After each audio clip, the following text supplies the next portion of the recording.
রাধে রাধে। আমি পাপ্পু সিং, সিং কনসালটেন্সি, টালিগঞ্জ, কলকাতা থেকে বলছিলাম। প্রিয় বন্ধুগণ, আপনারা দেখবেন কি রাস্তাঘাটে এই যে লটারি টিকিট গুলো বিক্রি হয়, কারা কিনে? গরিব গুলো কিনে, মিডিল ক্লাস গুলো কিনে। কেন কিনে? কি আমরা রাতে রাতে বড় লোক হয়ে যাব। সেম আজকে ডেটে আমরা যে লোন ট্র্যাপ মধ্যে ফেসে আছি, কারা ফেসে আছে? মিডিল ক্লাস গরিব ফ্যামিলি গুলো।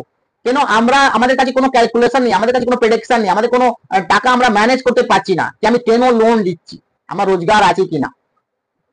মানে ইএমআই কে চক্রে আমরা আজকে আমার বাড়িতে সমস্ত কিছু সব ইএমআই উপরে ভর্তি হয়ে গেছে, চাই TV, fridge, washing machine, furniture, গাড়ি, মোবাইল ফোন। তারপরে আমরা ব্যাংক থেকে টাকা নিয়ে ম্যারেজও করছি।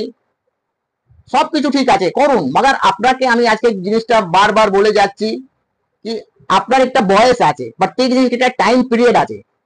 আপনি চেষ্টা করবেন 50 বছরের ভিতরেই এই জিনিসগুলোকে আপনি ট্র্যাপ থেকে বেরিয়ে যাবেন, শাট আউট করে নেবেন। अगर আপনি 50 বছর পরে अगर আপনি এই লোনগুলোকে ক্যারি করছেন, 50+ अगर আপনার বয়স হয়ে গেছে, আপনি লোনটাকে ক্যারি করছেন, তো আপনার লাইফটা আপনি ভালো লিড করতে পারবেন না, সুস্থ থাকতে পারবেন না, টেনশনে থাকবেন। তারপর কিছু অনুরোধ আছে কি अगर আপনারা এই ট্র্যাপ মধ্যে ফেসে গেছেন, আপনি শাট আউট করতে পারছেন না, তো আপনি যত তাড়াতাড়ি হোক আপনি আমাদের সাথে সার্চ করুন, যোগাযোগ করুন। আমাদের ফ্রি কনসালটেন্সি আছে, কোনো রেজিস্ট্রেশন চার্জ লাগে না। আমাদের সংস্থা 20 বছরের পুরনো। আপনি আমাকে জাস্ট ডালে গুগলে সার্চ করতে পারবেন, আর আপনি আপনার ফ্যামিলি সমেত আমাদের অফিসে আসতে পারেন। ওয়েলকাম আছে।